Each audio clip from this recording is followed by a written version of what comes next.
Untuk berikutnya nih kita lari ke masalah fotografi teknik.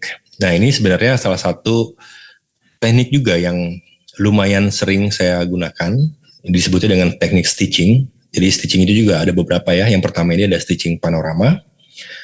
Nah ini lebih cenderung kita menggabungkan beberapa foto menjadi satu. Tujuannya supaya mendapatkan hasil foto yang lebih lebar. Nah kenapa harus lebih lebar? Kadang kita di lokasi nemuin spot yang nggak selalu kita bisa dapatkan sesuai ekspektasi. Misalnya lokasinya yang sempit gitu ya, dan kita nggak bisa mundur lagi gitu loh. Dan kita pengennya dapetin semua scenery ini secara satu frame, itu kan udah sangat-sangat nggak mungkin. Nah untuk di teknik ini saya kasih lihat ini ya, foto satuannya. Dia ngambil fotonya itu satu-satu. Jadi dari paling kiri, lalu geser ke kanan dikit. Ya, jadi dalam setiap pergeseran frame ini, itu kita harus overlap. Jadi apa yang ada di frame pertama itu harus ada di frame kedua, gitu ya. Nah, contohnya misalnya di foto ini ya, itu ada batu ini. Nah, batu ini nih ada di frame pertama awalnya, gitu ya. Jadi kalau misalnya kita perhatikan, dia tuh ada di frame awal, dan di frame kedua dia harus ada masuk. Nah itu fungsinya nanti untuk pengikatnya, kasarnya gitu ya, untuk menjahitnya. Nah nanti di frame berikutnya lagi, itu pun sama, harus ada bocoran dari frame yang sebelumnya. Ya nih batu ini pun tetap masih ada ya di sini. Nah, ini patokan saya di batu ini jadinya pas saat foto ini. Dan lalu di frame selanjutnya lagi, kita geser lagi ke kanan juga sama ya. Masih ada bocoran lagi dari frame sebelumnya. Nah, setelah 5 frame ini kita foto, dan setelah saya gabungkan jadi satu, kurang lebih jadinya seperti ini. Ya, lebarnya ya ini sangat lebar. Even lensa 10 mili full frame pun nggak akan dapat selebar ini, gitu loh. Nah, sebenarnya teknik ini saya gunakan dulu tuh waktu saya belajar foto landscape. Karena waktu saat belajar itu, saya nggak punya lensa ultra wide, hanya punya lensa kit. Jadi, ya mencoba memanfaatkan apa yang saya punya. Saya pengen punya hasil yang foto yang lebar, tapi saya dengan gear seadanya, ya udah teknik ini yang saya gunakan gitu ya. Jadi sebenarnya banyak hal lah, banyak cara untuk kita mengakali keterbatasan yang kita punya. Lalu yang kedua ini ada stitching juga masih ya, tapi ini sifatnya lebih ke vertorama. Nah kalau yang tadi panorama, dia lebih cenderung ngambil fotonya tuh vertikal atau portrait, nanti hasil outputnya dia jadinya landscape. Nah, kalau vertorama kita ngambilnya landscape, nanti hasil outputnya itu vertikal atau portrait. Nah, contoh di foto ini saya ngambil foto Milky Way di Broken Beach, Nusa Penida.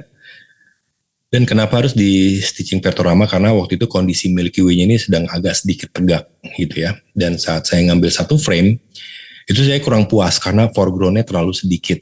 Ya, kalau misalnya kita lihat file satuannya, nih, ya kurang lebih kayak gini.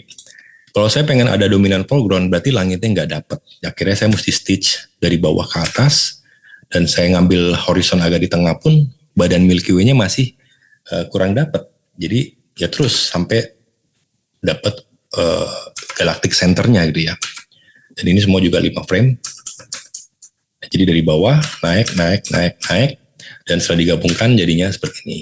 Gitu loh.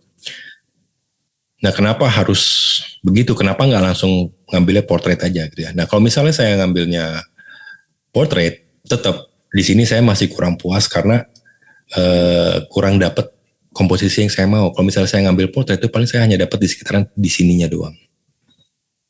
Ya, untuk single frame. Dan ini badan galactic center-nya ada di sini, ada di atas.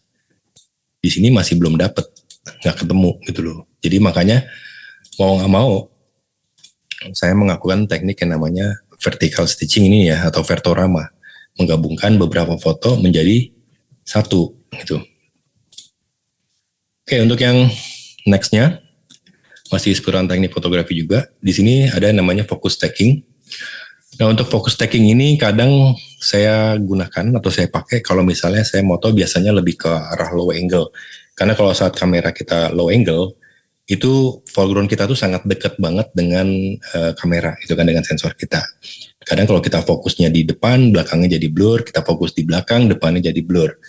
Jadi kita harus memilih kasarnya kayak gitu. Nah saya pengen foto itu untuk komposisi yang udah saya dapat pengen dari depan sampai belakang semuanya tajam. Nah dengan kondisi seperti itu, dengan kita ngambil low angle, biasanya tuh nggak akan mungkin bisa semuanya tajam dalam satu foto, gitu, dalam single shot. Karena maupun kita menggunakan f22, itu pun tetap nggak akan bisa. Gitu loh. Karena memang jaraknya itu udah sangat terlalu dekat. Nah untuk yang foto ini, untuk sampelnya ini. Jadi untuk foto yang pertama saya ngambil fokusnya di depan ini ya. Untuk yang di foreground ini, fokus poinnya saya taruh di area sini. Dan untuk di belakang ini jelas tuh, perhatikan ya, blur, dia nggak tajam. Lalu untuk di frame keduanya, jadi kalau kita perhatikan 1, 2 itu ada perbedaan. Nah perbedaan itu terjadi karena adanya fokus breathing ya. Jadi fokus itu kan lensa itu maju mundur. Jadi saat frame kedua itu saya pindahin ke munduran ke belakang, titik fokusnya di area sini. Ya, kita lihat di sininya tajam, dan di sininya agak mulai ngeblur, gitu ya. Lalu di sininya juga sama, belum in focus. Lalu saya lanjutin lagi masuk ke frame berikutnya, fokus poinnya saya pindahin taruh di titik belakang sini. Ya. Dan di depan ini semakin blur. Dan di belakang pun sudah semakin mendekati tajam karena semakin jauh. Lalu untuk file yang paling terakhir, ini saya titik fokus di batu yang di belakang. Jadi benar-benar sharp di batunya. Yang di depan ini udah dijamin sangat-sangat out of focus ya, sangat blur. Dan nanti finishingnya kurang lebih seperti ini. Ini udah saya post proses ya, udah saya edit. Jadi dari depan tajam, depan sini tajam, di sini tajam, sampai ke belakang semuanya tajam. Nah ini dengan menggunakan teknik yang namanya focus stacking tadi gitu ya. Jadi memang di saat moto bukan berarti setiap foto kita harus melakukan teknik ini, hanya di case-case tertentu aja kalau untuk saya pribadi gitu. Misalnya kayak tadi kita terlalu dekat dengan foreground karena komposisi kita waktu ngambil itu lebih cenderung ke low angle. Atau misalnya kita fotonya ada framing gitu ya, ada framing batang pohon, belakangnya ada gunung. Nah, kita tuh kan kadang harus milih kan fokusnya di gunung atau di batang pohon. Nah, itu juga bisa menggunakan teknik yang namanya focus stacking tadi. Dengan catatan kalau ornamen-ornamen tersebut sangat dekat dengan kamera kita. Ya, hanya in case-nya seperti itu. Nah, untuk yang berikutnya. Nah, ini teknik bracketing. Dan ini pun kadang saya gunakan juga. Dan lebih sering biasanya saya gunakan kalau saya moto menggunakan drone saat foto aerial ya, karena drone itu dia nggak punya filter GND, dia hanya punyanya ND dan CPL. Kalau GND untuk drone itu sampai sekarang setahu saya sih hampir nggak ada, dan mungkin agak susah juga makanya karena kan GND itu kan kita harus setting ya atas naik turun. Nah kalau kita udah nerbangin drone ke atas kan itu udah susah buat kita rubah-rubah posisi GND-nya gitu ya. Nah untuk bracketing ini saya akan coba jelasin sedikit ya. Bracketing itu banyak orang persepsinya supaya foto itu bisa terlihat lebih rata cahaya antara gelap dan terang.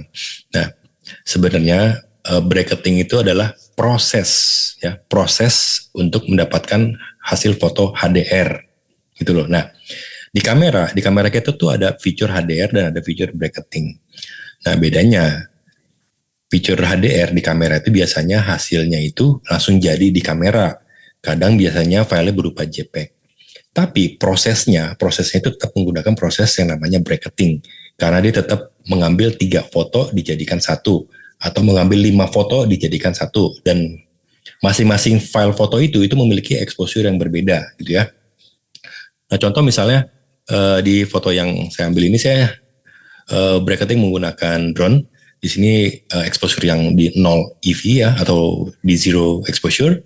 Lalu yang kedua ini yang undernya, ini -2 dan ini +2 ya. Nah sebenarnya fungsi kita ngambil bracketing ini itu tuh buat menjaga kadar dynamic range si kamera kita. Kenapa? Karena biasanya kalau misalnya contoh foto drone itu sensor kameranya nggak sebesar kamera-kamera konvensional yang biasa kita pakai, mirrorless gitu ya. dia sangat jauh lebih kecil lah, walaupun lebih besar daripada handphone, tapi tetap hitungannya dia lebih kecil daripada micro four third gitu kan. Nah, sensor-sensor kecil biasanya memiliki kelemahan di area yang gelap ataupun yang terlalu terang. Nah, biasanya kalau kita moto terlalu under, kita angkat, shadow-nya itu kadang nggak merecover. Nah, kalau kita moto terlalu terang, kita turunin atau kita recover highlight-nya juga nggak ke-recover. Nah, solusi terbaiknya itu adalah menggunakan teknik yang namanya bracketing, gitu ya. Nah, jadi prinsipnya bracketing itu adalah menambah dynamic range. Ya, bukannya menumpuk, tapi menambahkan dynamic range dari masing-masing foto itu, gitu loh. Jadi ibaratnya kita memiliki range yang awalnya hanya segini, lalu foto kedua kita fotonya undernya ada di sini ya, range-nya segini. Lalu yang foto ketiga kita fotonya over, range-nya ada di sini. Nah, alhasil dynamic range itu mencapai mengcover semuanya ini gitu loh. Dan itu akan sangat leluasa kita untuk melakukan editing atau post processingnya. Sebenarnya lebih ke sana ya, fungsi untuk bracketing. Jadi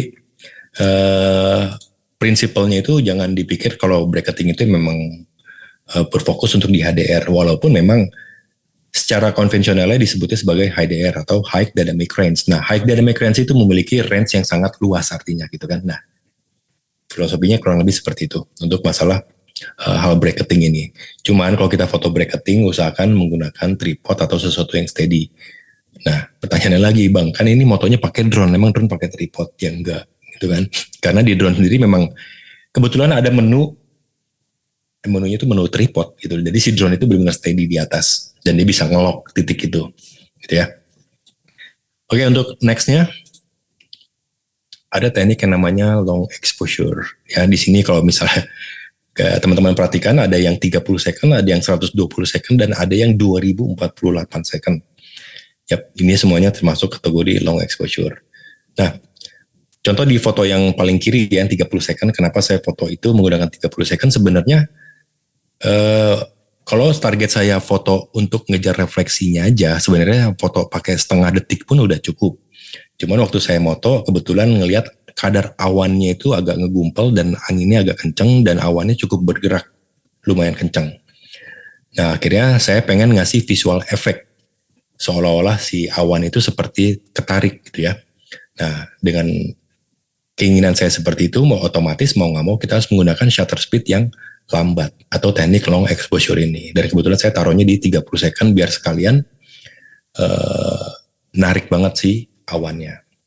Nah, lalu yang foto yang kedua, secara kondisi awan dan kondisi anginnya berbeda dengan di foto pertama. Di foto pertama itu anginnya jauh lebih kencang dibandingin foto yang kedua.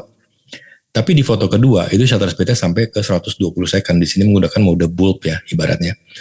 Nah, kenapa saya pakai metode ini? Karena satu, kondisi saya moto waktu itu masih gelap. Jadi moto di lokasi ini waktu itu saya masih sangat-sangat gelap. Dan kalau saya foto pakai 30 second, itu masih kurang terang. Jadi mau nggak mau, shutternya saya lambatin lagi sampai ke 120 second atau 2 menit. Ya. Jadi semuanya bukan berarti harus seperti itu. Jadi kita lihat case-nya dulu seperti apa. Nah, misal pun juga, misalnya kondisinya udah terang, udah daylight gitu ya. Kita foto, tapi langitnya tuh nggak ada awan. Dan di bawahnya nggak ada air. Terus kita mulai exposure. Ya. Nah, sebenarnya useless, percuma dengan kondisi seperti itu karena efeknya nggak akan ngefek apa-apa. Karena nggak ada awan, nggak ada air. Hanya buang-buang waktu jatuhnya gitu ya. Jadi untuk melakukan teknik long exposure ini kita harus tahu tujuan kita buat memberikan efeknya seperti apa gitu loh. Nah, untuk yang terakhir itu sampai 2048 second, ya ini foto start trail single shoot ya, bukannya menggunakan interval shoot. Saya lebih suka foto start trail itu single shoot, jadi langsung jadi di kamera. Dan ini durasinya selama 34 menit ya, atau 2048 second. Dan itu ada semua ada tekstifnya. Nah, kenapa selambat ini? Karena tujuan saya tadi, saya pengen ngasilin efek bintang itu melintir. Karena saya tujuannya untuk foto start trail. Karena kalau kita foto cuma 30 second, itu bintang nggak akan kelihatan ketarik.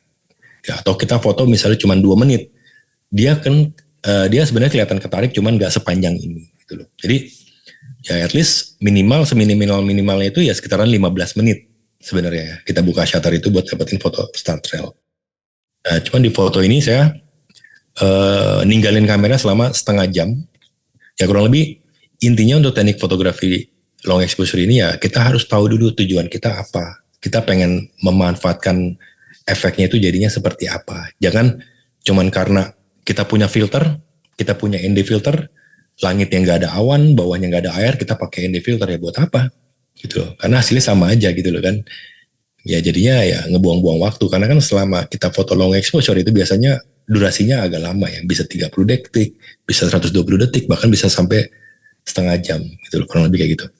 Nah, dari semua materi yang tadi udah saya kasih jabarin ya, sekarang saya mau masuk ke bagian yang cukup krusial dalam kita untuk foto landscape. Karena ini salah satu materi yang wajib sebenarnya untuk landscaper pahamin, pelajarin, dan dimengerti ya.